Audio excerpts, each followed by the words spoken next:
Mrs Malad को दिल की बीमारी थी, इसलिए जब उनके पति की मौत की खबर आई तो सबने बहुत सावधानी बरती। खबर उन्हें धीरे से बतानी थी, बहुत नरमी से। उनकी बहन जोसेफिन ने उन्हें यह बात बताई टूटे फूटे वाक्यों में, आधे छिपे आधे खुले इशारों में। उनके पति का दोस्त रिचर्ड्स भी वहीं था। वह उनके पास ही खड़ा था। रिचर्ड्स अखबार के दफ्तर में था जब ट्रेन एक्सीडेंट की खबर आई थी। मारे गए लोगों की सूची में सबसे ऊपर एक नाम था, बेंटली मलाड, मिसेज मलाड के पति। रिचर्ड्स ने जल्दबाजी नहीं की। पहले उसने दूसरी तार से खबर की सच्चाई पक्की की, फिर वह तुरंत वहां से निकला। वह नहीं चाहता था कि कोई और यह दुख भरी खबर लापरवाही से जाकर सुना दे या ऐसे शब्दों में सुना दे जो मिसेज मलाड का दिल तोड़ दे।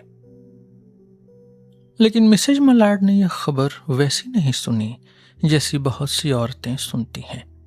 वो पत्थर नहीं बन गई, वो चुप नहीं रही, वो समझने से इनकार नहीं कर पाई।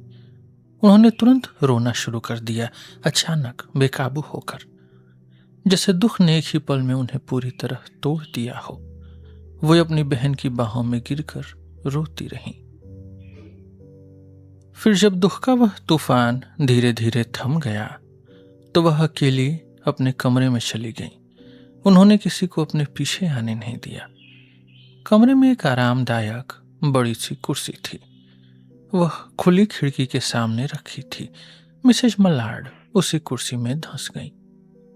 उनका शरीर थक कर टूट चुका था, जैसे थकान सिर्फ शरीर में नहीं थी, आत्मा तक भी उतर गई थी। खिड़की से बाहर घर के सामने का खुला चौक दिखाई देता था। पेड़ों की ऊपरी डालियां दिख रही थीं। वे हल्की हल्की कांप रही थीं। उनमें नए बसंत की जान थी।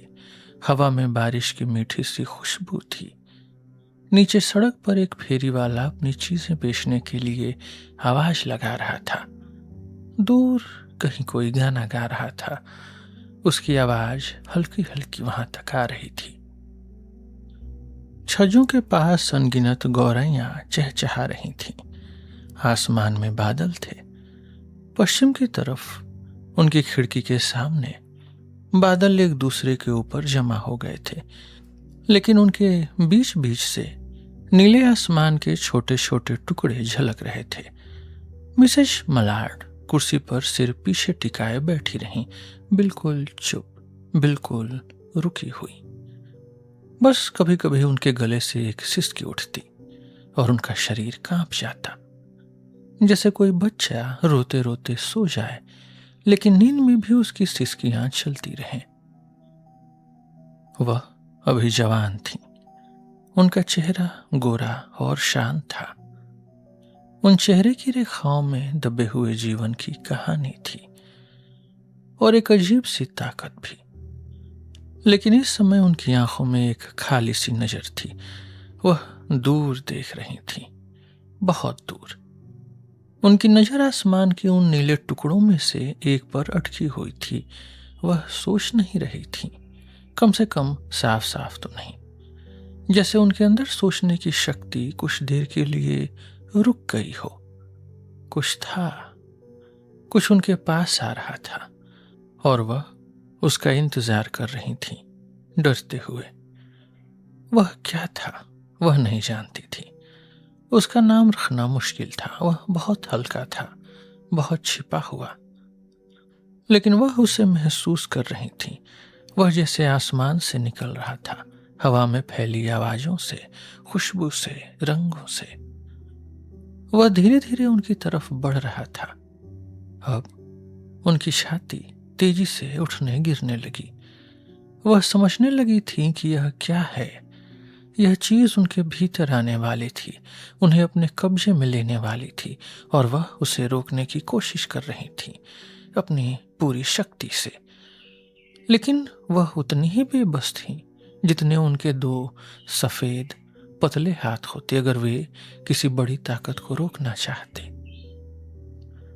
फिर उन्होंने खुद को थोड़ा सा छोड़ दिया और उनके हल्के खुले होठों से एक शब्द निकला, बहुत धीमे, फुसफुसाहट जैसा, आजाद। फिर उन्होंने वही शब्द दोहराया बार बार, आजाद, आजाद, आजाद। उनकी आंखों की खाली नजर चली गई, डर भी चला गया। अब उनकी आंखें तेज थीं, चमक रही थीं। उनकी नब्ज तेज चलने लगी, खून उनके शरीर में गर्म होकर दौड़ने लगा। उनका पूरा शरीर धीरे धीरे ढीला पड़ गया, जैसे जीवन फिर से उसमें लौट आया हो।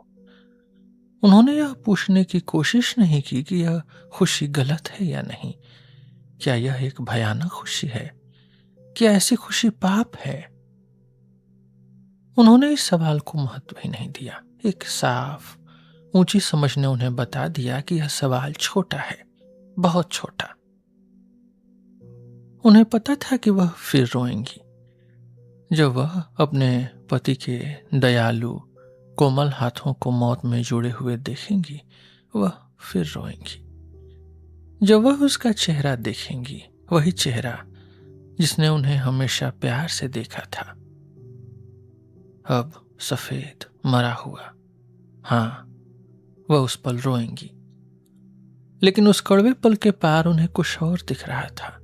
आने वाले साल, लंबे साल, एक पूरा जीवन जो सिर्फ उनका होगा, सिर्फ उनका। उन्होंने अपनी बाहें फैला दी, जैसे उन आने वाले दिनों का स्वागत कर रही हों। अब आने वाले सालों में उन्हें किसी और के लिए नहीं जीना होगा, वह अपने लिए जिएंगी। अब कोई और इच्छा उनकी इच्छा को नहीं झुकाएगी। अब कोई और ताकत उनकी जिंदगी पर अपना हक नहीं जताएगी। पुरुष और स्त्रियां अक्सर यह मान लेते हैं कि उन्हें किसी दूसरे इंसान पर अपनी इच्छा थोपने का अधिकार है, चाहे वह इच्छा प्यार से आए या कठोरता से। उस पल, उस साफ रोशनी वाले विचार में मिसेज मलाड को यह एक अपराध जैसा लगा। हाँ, उन्होंने अपने पति से प्यार किया था, कभी कभी, और बहुत बार नहीं भी किया था, तो क्या इससे क्या फर्क पड़ता था? प्यार, वह अनसुलझी पहेली, उस चीज के सामने क्या था जिसे उन्होंने अभी अभी पहचाना था? अपने आप पर अपना अधिकार, अपनी आत्मा की सबसे गहरी पुकार, अपने होने की सबसे बड़ी ताकत।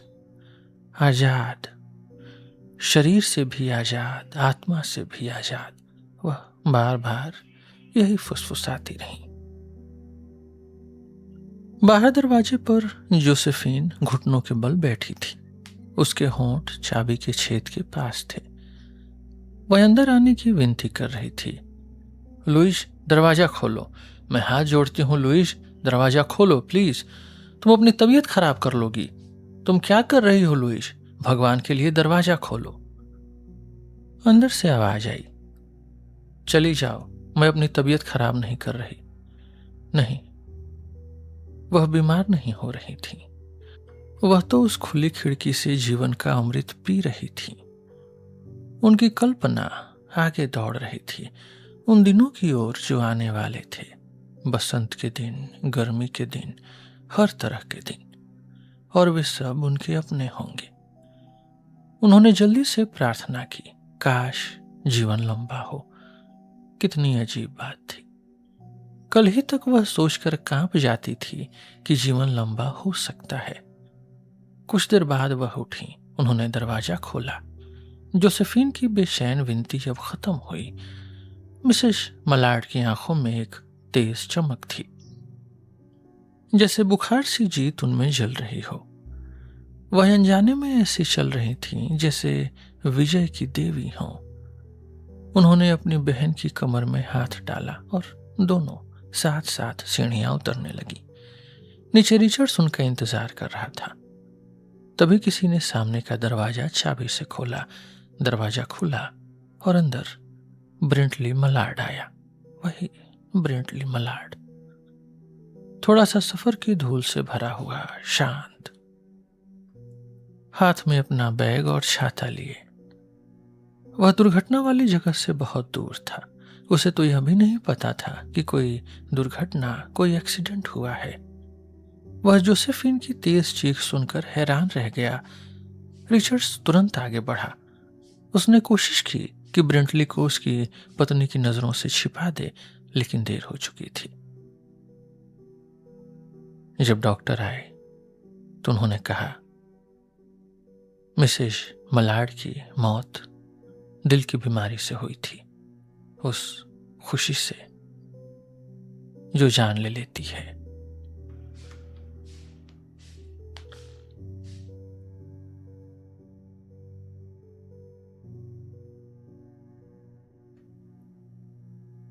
यह छोटी सी कहानी यहीं पर खत्म होती है। हम फिर मिलेंगे आपसे एक नए एपिसोड में, एक नई कहानी के साथ। मेरा नाम है रोहित और आप सुन रहे थे सिलेबस विथ रोहित। धन्यवाद।